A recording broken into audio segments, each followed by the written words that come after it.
Hello everyone, welcome to way to officer. I hope you all are doing well. So आज इस video में हम लोग बात करने वाले हैं हाउ टू प्रिपेयर इंग्लिश, क्योंकि इंग्लिश को लेकर बहुत सारी प्रॉब्लम होती हैं। इंग्लिश ऐसा सब्जेक्ट है जो अपने आप में बहुत स्कोरिंग भी है और अपने आप में एक डिसाइडिंग फैक्टर है कि आपका एग्जाम क्वालिफाई होने वाला है या नहीं होने वाला है, राइट। क्योंकि इंग्लिश से बहुत ज़्यादा लोगों को डर लगता है, बहुत कभी कभी एक्यूरेसी भी डाउन हो जाती है, बहुत सारी चीज़ें होती हैं, बहुत सारे फैक्टर ऐसे होते हैं जो हमें कहीं ना कहीं सिलेक्शन दिलाने में या फिर हमारे सिलेक्शन को हमसे दूर ले जाने में बहुत ज़्यादा रोल निभाते हैं। तो आइए देखते हैं किस तरीके से अपने इंग्लिश को हम लोग स्ट्रॉन्ग कर सकते हैं, जो हमारी एग्जाम के लिए, एग्जाम के पॉइंट ऑफ व्यू से हमारे लिए बहुत ही ज़्यादा हेल्पफुल होगी। सो आइए स्टार्ट करते हैं, क्योंकि आईपीएस क्लर्क का एग्जाम आने वाला है and IPS PO and SBI PO का भी नोटिफिकेशन आपको आगे देखने को मिलेगा। और ऐसे बहुत सारे एग्जाम हैं जिसमें इंग्लिश कंपलसरी होती है, आप इंग्लिश से दूर नहीं भाग सकते हो, आपको इंग्लिश पढ़ना ही होगा। सो देखते हैं कौन कौन सी चीज़ें हैं जो हमें रोकती हैं हमारे स्कोर को अच्छा करने से और उसे हम किस तरीके से इम्प्रूव कर सकते हैं। सबसे पहले क्या क्या चीजें हैं, आपको पता है इंग्लिश का जो बेस होता है वो होता है आपका ग्रामर। अगर आपको ग्रामर आती है, अगर आपको नाउन पता है, प्रोनाउन पता है, सब्जेक्ट वर्ब एग्रीमेंट पता है, कंडीशनल सेंटेंस के रूल पता है, ये जो कुछ बेसिक चीजें होती हैं, जो नींव होती है इंग्लिश की, अगर वो आपको पता है अच्छे से, तो कहीं ना कहीं आप एक अच्छा कॉन्सेप्ट मजबूत कर सकते हो, अपना कॉन्सेप्ट बना सकते हो इंग्लिश में अच्छा है। दूसरा होता है रीडिंग। रीडिंग कितनी इंपॉर्टेंट है आपको पता है, अगर आपने मेंस दिया होगा तो आपको पता है कि रीडिंग बहुत ही ज्यादा इंपॉर्टेंट है। कहीं ना कहीं आप प्री में ग्रामर के बेस पर इस तरीके से एग्जाम क्वालिफाई कर सकते हो, बट अगर मेंस आपको करना है तो रीडिंग के बिना आप बिल्कुल भी नहीं कर सकते हो। रीडिंग बहुत इंपॉर्टेंट है, चाहे आप न्यूज़पेपर से रीड कर रहे हो, किसी नॉवेल से कर रहे हो, कोई आर्टिकल पढ़ रहे हो, किसी ऐप से पढ़ रहे हो, जो भी आपको जिसमें भी इंटरेस्ट है आपका, कहीं से भी पढ़ रहे हो, बट इंग्लिश होना चाहिए, राइट। वहां से अगर आप पढ़ रहे हो डेली तो कहीं ना कहीं आपका जो कॉन्सेप्ट है वो बिल्ड होता जाता है, आपकी हैबिट जो है वो इंक्रीज होती जाती है, सेंटेंस को समझने की और समझ बढ़ती जाती है। तो इससे आपकी इंग्लिश स्ट्रांग होती है और काफी मदद मिलती है आपके आरसी को सॉल्व करने में, फिलर्स को सॉल्व करने में। इस तरीके के जो क्वेश्चंस आते हैं एग्जाम में, अगर आप बैंकिंग की स्पेशली प्रिपरेशन कर रहे हो तो आपको पता है कि कितने बड़े बड़े पैराग्राफ्स होते हैं और उसको बहुत ही कम टाइम में हमें पढ़ना होता है और कम टाइम में पढ़ के एक करेक्ट आंसर निकालना होता है। तो उसके लिए आपकी रीडिंग हैबिट बहुत अच्छी होनी चाहिए, अदरवाइज आप फेल हो जाओगे वहां पर, या तो फ्रस्ट्रेशन में पूरा पढ़ नहीं पाओगे या फिर कुछ ना कुछ गड़बड़ होगी, एक्यूरेसी डाउन हो जाएगी। तो ये तीसरी चीज हमारी क्या है, तीसरी चीज है हमारी वोकैब। वोकैब क्यों इंपॉर्टेंट है आपको पता है, ऐसा नहीं है कि आपने वोकैब बिल्कुल नहीं पढ़ी है या आपको थोड़ी बहुत वोकैब आती है, आपको ज्यादा नहीं आती तो आप एग्जाम क्वालिफाई नहीं कर सकते, ऐसा नहीं है। आपका पूरा जो एग्जाम होता है वो वोकैब बेस्ड ही नहीं होता है, बट वोकैब इंपॉर्टेंट क्यों है, आपके फिलर्स को सॉल्व करने के लिए वोकैब इंपॉर्टेंट है, आपके आरसी के पैराग्राफ्स को समझने के लिए आपकी वोकैब इंपॉर्टेंट है, एंटोनिम सिनोनिम्स को सॉल्व करने के लिए वोकैब इंपॉर्टेंट है। तो इस तरीके से वोकैब का कई जगह रोल होता है। जो डेली आप पढ़ रहे हो उसमें से वोकैब किस तरीके से आपको याद करना है, किस तरीके से अंडरस्टैंड करना है, वो हम लोग बात करेंगे आगे। और सबसे मोस्ट इंपॉर्टेंट आता है लास्ट में आपका क्वेश्चन प्रैक्टिस। क्वेश्चन प्रैक्टिस आपको पता है, आप किसी भी एग्जाम की प्रिपरेशन कर रहे हो, चाहे एसएससी कर रहे हो, बैंकिंग कर रहे हो, एनी एग्जाम जिसमें इंग्लिश आती है, क्वेश्चन प्रैक्टिस करना कितना इंपॉर्टेंट है आपको पता है। क्वेश्चन प्रैक्टिस आप तभी कर सकते हो जब आपका बेस बिल्ड होगा, जब आपके कॉन्सेप्ट स्ट्रांग होंगे, तभी क्वेश्चन प्रैक्टिस हम कर सकते हैं और तभी हम एनालाइज कर सकते हैं कि हमें कहां पर और अभी इंप्रूव करना है, राइट। तो ये चीजें हैं, तो आइए एक एक करके बात करते हैं कि कहां से किस चीजों को प्रिपेयर करना है। ओके, सबसे पहला न्यूज़पेपर डेली करना है, इसे डेली करना है। और न्यूज़पेपर ऐसा है, न्यूज़पेपर से कहो या फिर नॉवेल, कोई बुक से आप पढ़ रहे हो, किसी ऐप को आपने डाउनलोड किया, आप वहां से इंग्लिश रीड कर रहे हो, कहीं से भी कर रहे हो, बट ये डेली करना है। और ये एक ऐसी चीज है कि आप बैठे बैठे कहीं भी आराम से कर सकते हो, आप तो इस तरीके से अपनी हैबिट बना सकते हो रीड करने की। तो यहाँ पर रीडिंग करना इंपॉर्टेंट है। मैं बता दूं कुछ कुछ सोर्सेज, जैसे कि द हिंदू से आप रीड कर सकते हो, द हिंदू का जो न्यूज़पेपर आता है वहां से रीड कर सकते हो। अगर वो आपके पास अवेलेबल नहीं होता है तो एक इंग्लिश माध्यम करके एक ऐप है, टेलीग्राम चैनल है, उसका मैं लिंक आपको डिस्क्रिप्शन बॉक्स में दे रही हूँ, वहां पर डेली एडिटोरियल आते हैं, आप वहां से पढ़ सकते हो। और वो काफी अच्छा है, मुझे अच्छा इसलिए लगता है वो, क्योंकि वहां पर आपको पूरी एग्जाम पॉइंट ऑफ व्यू से सारी चीजें फ्रेम की जाती हैं, आपका एडिटोरियल होता है, वो कैब होती है उस दिन की, कुछ क्वेश्चन फ्रेम किए जाते हैं, वो सारी चीजें होती हैं, तो वो काफी सही होता है, आप वहां से भी रीड कर सकते हो अगर आप बिगनर हो। तीसरी चीज जो मोस्ट इंपॉर्टेंट है, बहुत सारे स्टूडेंट ऐसे हैं जिन्हें समझ ही नहीं आता है कि रीड करना कैसे है, सेंटेंस को समझना कैसे है, किस तरीके से उसकी मीनिंग निकालना है। मीनिंग निकालने में ही प्रॉब्लम होती है, स्पेशली जो हिंदी मीडियम से आए हैं स्टूडेंट्स, जिन्होंने बहुत ही कम इस तरीके से इंग्लिश जो है पढ़ी है या फिर उनकी हैबिट में नहीं है, राइट। तो ये चीजें बहुत ज्यादा उनके लिए डिफिकल्टी क्रिएट करती हैं, क्योंकि वो क्वांट में तो अच्छे होते हैं, रीजनिंग में अच्छे होते हैं, बट इंग्लिश में कहीं ना कहीं उनको प्रॉब्लम आती है। तो आप किस तरीके से अपनी हैबिट बना सकते हैं, आपको समझना होगा कि पढ़ना किस तरीके से है न्यूज़पेपर। तो एक यूट्यूब चैनल है YET करके, वहां पर आपको बहुत अच्छे से समझाया जाता है कि आपको इंग्लिश में रीड कैसे करना है न्यूज़पेपर, किस तरीके से एक एक सेंटेंस को समझना है, किस तरीके से समझना है कि यहाँ पर कौन से रूल अप्लाई किए गए हैं, नाउन क्या है, प्रोनाउन क्या है, एडजेक्टिव क्या है, एडवर्ब कहाँ है, कहाँ पर किस रूल को अप्लाई किया गया है, और किस तरीके से हमें अपने मीनिंग को फ्रेम करना है, किस तरीके से मीनिंग को निकालना है। तो वो सारी चीजें सर ने काफी अच्छे से समझाई है। आपको सिर्फ 10 दिन वहां से पढ़ना है, सिर्फ 10 दिन आप पढ़िए, आपको बहुत सारी चीजें आपकी डेवलप हो जाएंगी, बहुत सारी चीजें आपकी अंडरस्टैंडिंग पावर बढ़ जाएगी। एंड उसके बाद आपको सेल्फ स्टडी करना है, सेल्फ रीडिंग करना है, क्योंकि आप जितनी सेल्फ रीडिंग करोगे, जितनी जगह आप सेंटेंस में फंसोगे मीनिंग निकालने में, उतनी ज्यादा आप सीखोगे। तो खुद से सीखना है आपको। बट हाँ, यहाँ से आप आइडिया ले सकते हो, यहाँ से आप चीजें ग्रैब कर सकते हो कि आपको करना कैसे है। ठीक है, तो मैं उसका लिंक जो है डिस्क्रिप्शन बॉक्स में दे दूंगी, आप वहां से देख लेना। तो ये सारी चीजें हैं, बट इसको पढ़ना कहाँ से है, ये बहुत ज्यादा हमें प्रॉब्लम क्रिएट करता है कि कहाँ से पढ़े। इतने सारे सोर्स हैं, इतने सारे सोर्स है, समझ नहीं आता कि कौन सी बुक हमारे लिए अच्छी है या फिर कौन सा ऐप हमारे लिए अच्छा है, किस सोर्स से पढ़ें जहां से सारी चीजें आपको एग्जाम पॉइंट ऑफ व्यू से एक अच्छे सोर्स, एक ऑथेंटिक सोर्स से मिल जाए और आपके लिए काफी हेल्पफुल हो। तो मैं एक बुक बताने वाली हूँ, काफी अच्छी है, एंड प्लीज आप इसको देखिए। क्यों?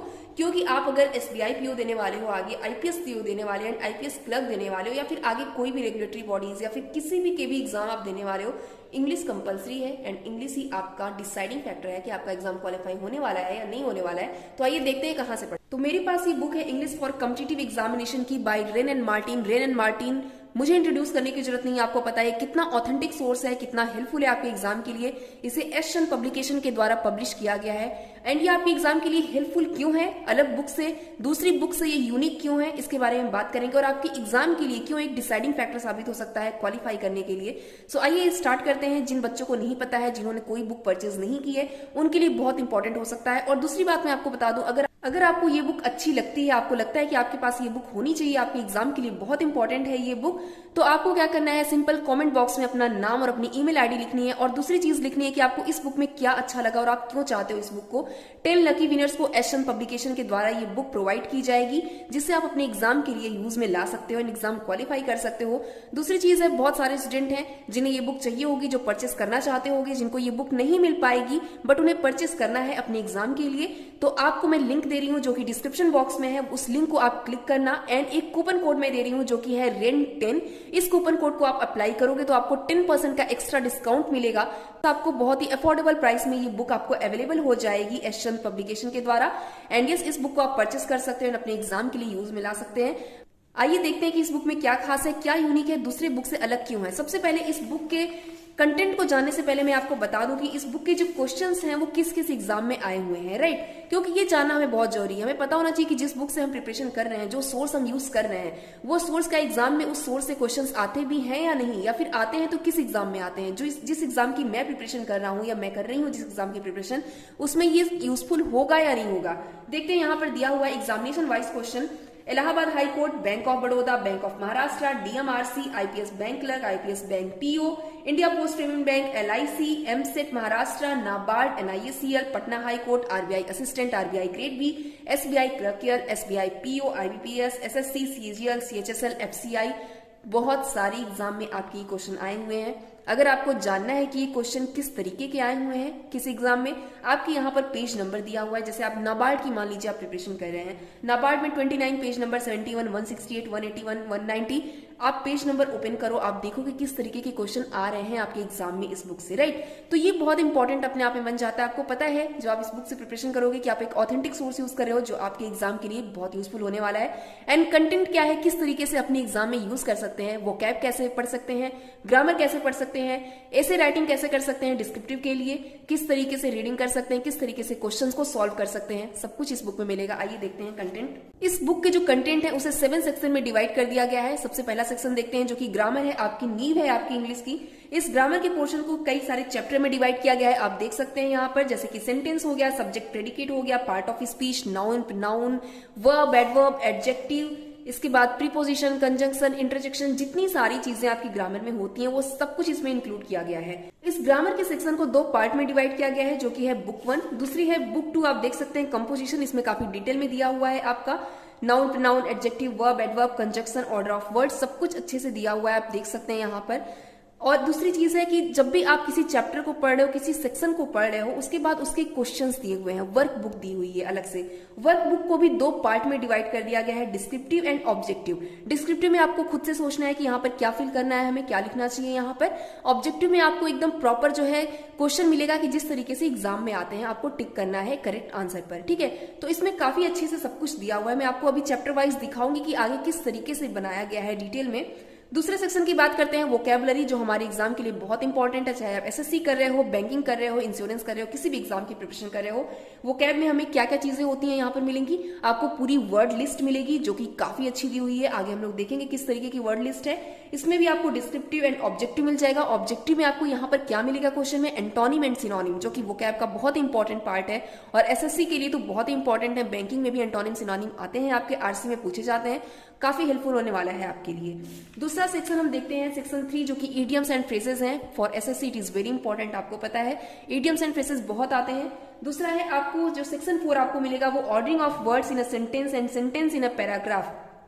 अगर आप बैंकिंग की प्रिपरेशन कर रहे हो, आपको पता है कि जो ऑर्डर लगाने होते हैं, सेंटेंस अरेंजमेंट के जो क्वेश्चन आते हैं, रीअरेंज करना होता है, वो अपने आप में कितना डिफिकल्ट हो जाता है, हमें समझ में नहीं आता। या आपका कॉन्सेप्ट बहुत अच्छे से क्लियर हो जाएगा एंड आपकी एक्यूरेसी कहीं ना कहीं बहुत ज्यादा बढ़ जाएगी। आप इससे क्वेश्चन सॉल्व करके देखना, बहुत आपको हेल्प मिलेगा। सेक्शन 5 में analysis and transformation of sentence दिया है, जो कि एक्टिव एंड पैसिव वॉइस को इंक्लूड करता है। काफी सारे क्वेश्चन आपको यहाँ मिल जाएंगे, पूरी एनालिसिस मिलेगी। उसके बाद सेक्शन 6 में आपको मिलता है सिंथेसिस ऑफ सेंटेंस, जो कि डायरेक्ट इनडायरेक्ट है। डायरेक्ट इनडायरेक्ट क्वेश्चन कितने इंपॉर्टेंट होते हैं फॉर एसएससी आपको पता है। एंड लास्ट सेक्शन जो है सेक्शन 7, रिटन कॉम्पोजिशन, जिसमें आपकी प्रेसी राइटिंग, एसे राइटिंग आपके डिस्क्रिप्टिव पार्ट के लिए, मेंस के लिए बहुत इंपॉर्टेंट होने वाले हैं। चाहे आप एसबीआई कर रहे हो, आईपीएस कर रहे हो, नाबार्ड कर रहे हो, या फिर एसएससी कर रहे हो, किसी भी एग्जाम की कर रहे हो, कितना इंपॉर्टेंट होने वाला है आपको पता है। तो सबसे पहला सेक्शन मैंने ओपन किया है, जो कि ग्रामर का सेक्शन है। इसमें देख लेते हैं कि किस तरीके से दिया हुआ है। चैप्टर 1 10 सेंटेंस लिखा हुआ है। यहाँ पर आपके चैप्टर 1 जो कि रेन एंड मार्टिन की बुक से लिया गया है, ये सोर्स, यहाँ पर आपको बताया गया है कि सेंटेंस किस तरीके से फ्रेम किए जाते हैं, सेंटेंस में क्या क्या चीजें होती है, पूरा कॉन्सेप्ट लिखा गया है, ठीक है। यहाँ पर दिया, उसके बाद क्या किया है इन्होंने, एक्सरसाइज इन ग्रामर फर्स्ट। आपको जो चैप्टर आपको पढ़ाया जा रहा है उसके नीचे ही आपकी एक्सरसाइज दे दी जा रही है। ऐसा नहीं है कि आपको पूरा चैप्टर पढ़ा दिया गया, पूरी ग्रामर पढ़ा दी गई, उसके बाद आप पेज पलटो, वहां पर एक्सरसाइज दी हुई है, फिर आप देख देख के पेज आपको इधर उधर पलटना पड़े पढ़ने के लिए कि किस तरीके से क्वेश्चन सॉल्व करना है। ऐसा नहीं है, काफी अच्छा, इसलिए अपने आप में ये बहुत यूनिक बुक है, क्योंकि आपको वहीं उसी चैप्टर के नीचे आपका क्वेश्चन मिल जाएगा। आप वहीं से समझ कर सकते हो क्वेश्चन की किस तरीके से करना है। इसके बाद भी आपको क्वेश्चन मिलेंगे, अलग से भी आपको पूरे बहुत सारे क्वेश्चन मिलने वाले हैं, जहां पर आप प्रैक्टिस कर सकते हो। तो आपको बार बार पेज पलटने की जरूरत नहीं पड़ेगी, क्योंकि आपने यहीं पर अपने कॉन्सेप्ट जो है बिल्ड कर लिए हैं, स्ट्रॉन्ग कर लिए हैं, राइट। तो ये अपने आप में बहुत यूनिक है और इंपॉर्टेंट है। दूसरा, सब्जेक्ट एंड प्रेडिकेट देख लीजिए, यहाँ पर किस तरीके से दिया हुआ है, क्वेश्चन दिया हुआ है। यहाँ पर आपको आंसर की भी आपको यहीं पर मिल जाती है, आप देख सकते हैं 1 2 3 4 5 6 सारी आंसर की इसमें अच्छे से दी हुई है। पार्ट ऑफ स्पीच हमारे किस तरीके से नाउन के क्वेश्चन आते हैं, किस तरीके से प्रोनाउन के आते हैं, आप देख सकते हैं नाउन, काइंड्स ऑफ नाउन। तो ये सबसे अच्छी बात है इनकी कि मुझे लगता है कि इस चैप्टर के नीचे इन्होंने क्वेश्चन प्रैक्टिस करने को दे दी गई है और काफी कम पेजेस में आपके कॉन्सेप्ट को अच्छे से स्ट्रॉन्ग किया गया है। दूसरा, जैसे आपका ग्रामर का चैप्टर खत्म होता है, उस चैप्टर के खत्म होते ही आपके बहुत सारे क्वेश्चन मिल जाएंगे। यहाँ पर अलग अलग टॉपिक के सारे क्वेश्चन मिल जाएंगे। यहाँ देख सकते हैं 400 क्वेश्चन। अगर आपने 400 क्वेश्चन, मान लीजिए आपने 200 क्वेश्चन भी अगर कर लिए तो कहीं ना कहीं आप अपना बेस बहुत स्ट्रॉन्ग कर लेते हो। और 400 क्वेश्चन आपने कर लिया तो फिर आपके एक्यूरेसी डाउन होने के चांसेस तो बिल्कुल जीरो हो जाते हैं। और यहाँ पर आंसर की काफी अच्छे से दी हुई है, आप देख सकते हैं। तो आपको बिल्कुल भी परेशान होने की जरूरत नहीं है कि क्वेश्चन कहाँ से करना है, कॉन्सेप्ट कहाँ से समझना है, वर्कबुक कहाँ से करना है, डिस्क्रिप्टिव कहाँ से करना है, वोकैब कहाँ से करना है, सब कुछ आपका एक ही बुक में मिल रहा है। बट इस बुक को अगर आपको यूज करना है तो किस तरीके से यूज करना है इन्होंने ये भी बताया हुआ है। मैं आपको दिखा देती हूँ एक बार, how to use this book. इस बुक को आपको यूज करना है, आप परचेस कर लिए हो, आपको समझ नहीं आ रहा है कि किस तरीके से पढ़ना है, क्योंकि काफी बच्चे कभी कभी कंफ्यूज हो जाते हैं कि यार पढ़ना किस तरीके से, नहीं समझ में आ रहा है किस तरीके से सॉल्व करना है। इन्होंने एक एक सेक्शन को बहुत अच्छे से बताया, जैसे कि ग्रामर आपको कैसे पढ़ना है और किस तरीके से अपने एग्जाम के लिए यूज में लाना है।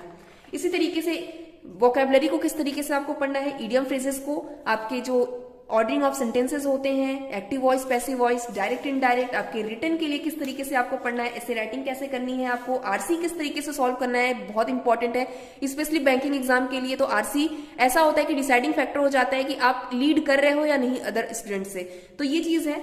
दूसरी चीज है आपके क्वेश्चन बैंक्स, जो कि काफी अच्छे से दिए हुए हैं, उसे किस तरीके से करना है। क्वेश्चन बैंक में आपके सेट 1 सेट 2 सेट 3 करके बहुत सारे क्वेश्चन मिल जाते हैं आपको यहाँ पर। अगर आपको ये बुक अच्छी लगती है, आप परचेस करना चाहते हो, तो लिंक डिस्क्रिप्शन बॉक्स में मैंने दे दिया है। आप कूपन कोड लगाना है REN10, आपको 10% का डिस्काउंट मिलेगा। प्लस अगर आपको ये बुक चाहिए और आप चाहते हो कि आपको फ्री में ये बुक मिले एशियन पब्लिकेशन के द्वारा, तो आपको अपना नाम और अपना ईमेल आईडी लिखना है। प्लस आपको लिखना है कि इस बुक में आपको यूनिक क्या लगा और क्यों चाहिए आपको ये बुक, किस एग्जाम की आप प्रिपरेशन कर रहे हो। तो इतना आपको लिखना है। 10 लकी विनर्स को ये बुक प्रोवाइड की जाएगी एशियन पब्लिकेशन के द्वारा। एंड यस, आई होप ये वीडियो आपको अच्छा लगे। इस बुक से आपको काफी हेल्प मिलेगा एंड प्लस आपकी इंग्लिश भी काफी स्ट्रांग हो सकती है। एंड यस, आप अच्छा करोगे एग्जाम में, आपकी एक्यूरेसी 100% हो जाएगी। मिलते हैं नेक्स्ट वीडियो में एक अच्छे इन्फॉर्मेशन के साथ। तब तक अपना ख्याल रखिए, खुश रहिए, पढ़ते रहिए। Best of luck.